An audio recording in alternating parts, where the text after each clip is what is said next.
I actually, I agree with that, Bob, I really do. If that is the case, that this PIP is not really an official, having stated their intent to apply, if that's true, then I agree with what you're saying, and I agree with that proposal. Dave, I think it's an official part of the whole procedure, but it is not part of it. It is not the official application.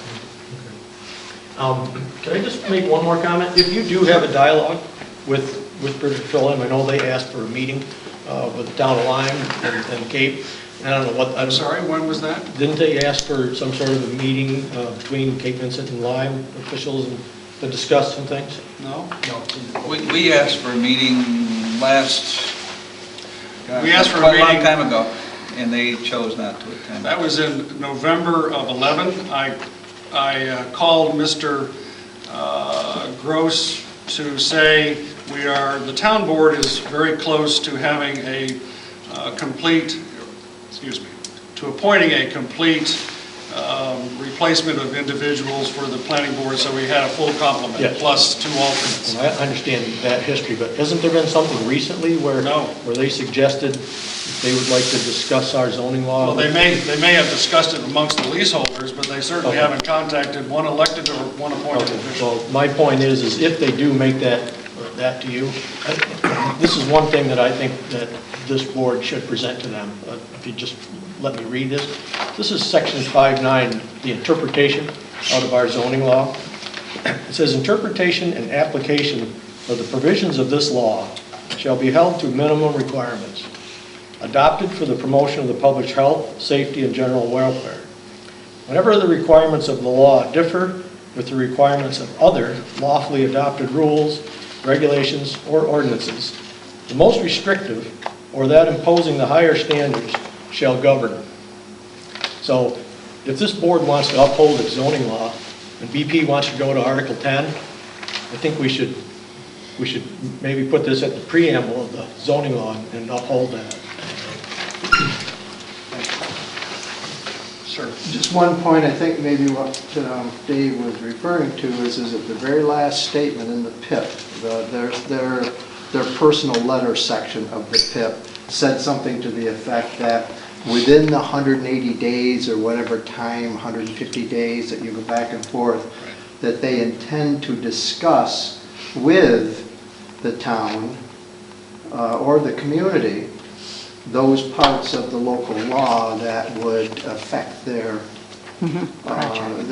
their project. I think it was the very last statement. It is.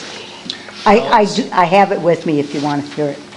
It was just a point of... The town, they would contact these stakeholders. The last one is the towns of Cape Vincent and Lyme to review local laws and ordinances that the board could elect to not apply.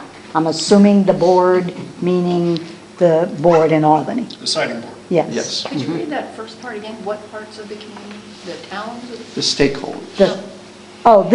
They will, Cape Vincent Wind Project will, over the next 150 days,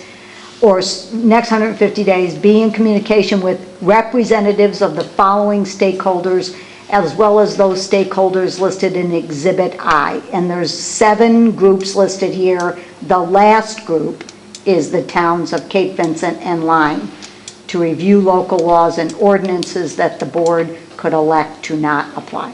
I would hope that they're not parsing their language to say that the towns are represented by the leaseholders.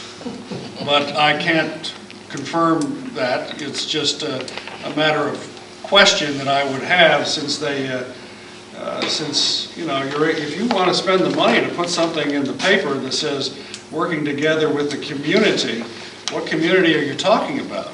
Are you talking about people who really represent the community, or are you talking about people who have a financial stake in your business, and people who have a financial stake that is represented in the language of the lease that requires them to be good servants under the lease and under BP's interests?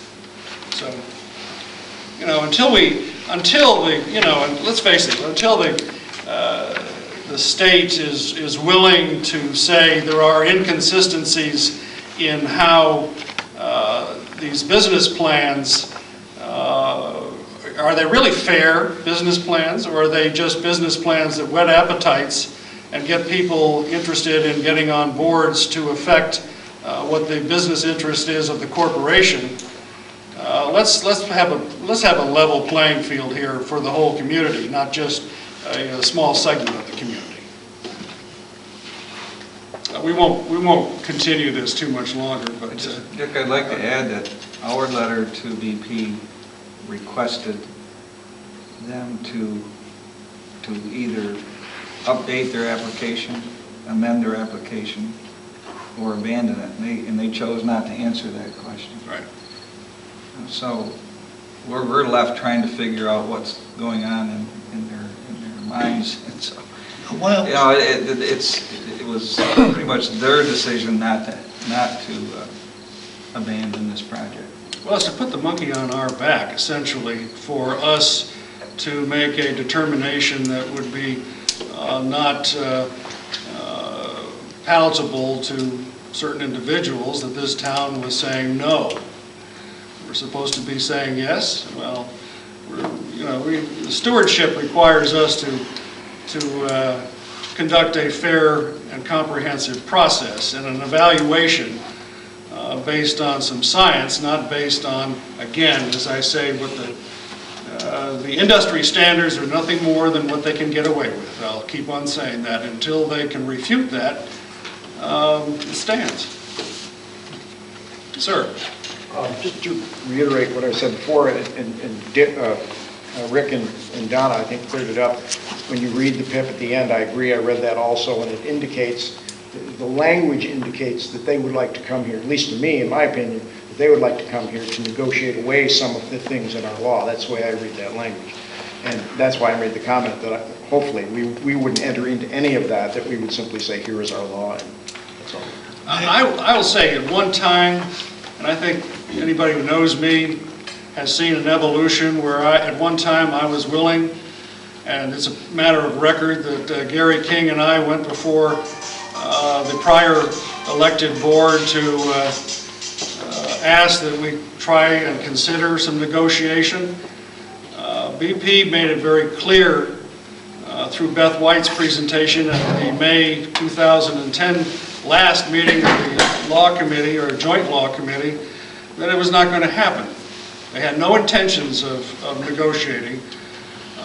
So at least from this chair's standpoint, there is no negotiation. We have a law that we feel is fair and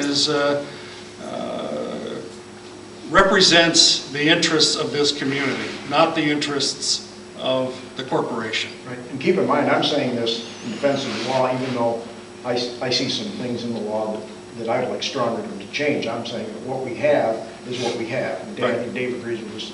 So the law is not going to be a platform for negotiation by any means. One of the aspects of the law enables the planning board and an applicant to negotiate review criteria. There are many projects that our review criteria really doesn't apply to. So in those cases, you would just say, well, that doesn't apply, this doesn't apply, this doesn't apply, this does, this does, this does. That might be what they're referring to there, but that's actually what was done with the St. Lawrence Wind project. St. Lawrence Wind and the planning board at the time wrote their own review criteria, and it was approved in the famous planning board meeting, 52nd one or 57nd one, whatever it was. It was the October 27th, 2010 meeting. So that might be what they're alluding to, is they intend to negotiate a review criteria with this planning board similar to what was previously done. But in my opinion, everything in our law, every review criteria in our law applies to their project. So I can't imagine any of the review criteria in our law, current law, that would be negotiable. Yes, sir. Isn't that a work session too? Well, it was opened as a work session, but it became, they took action.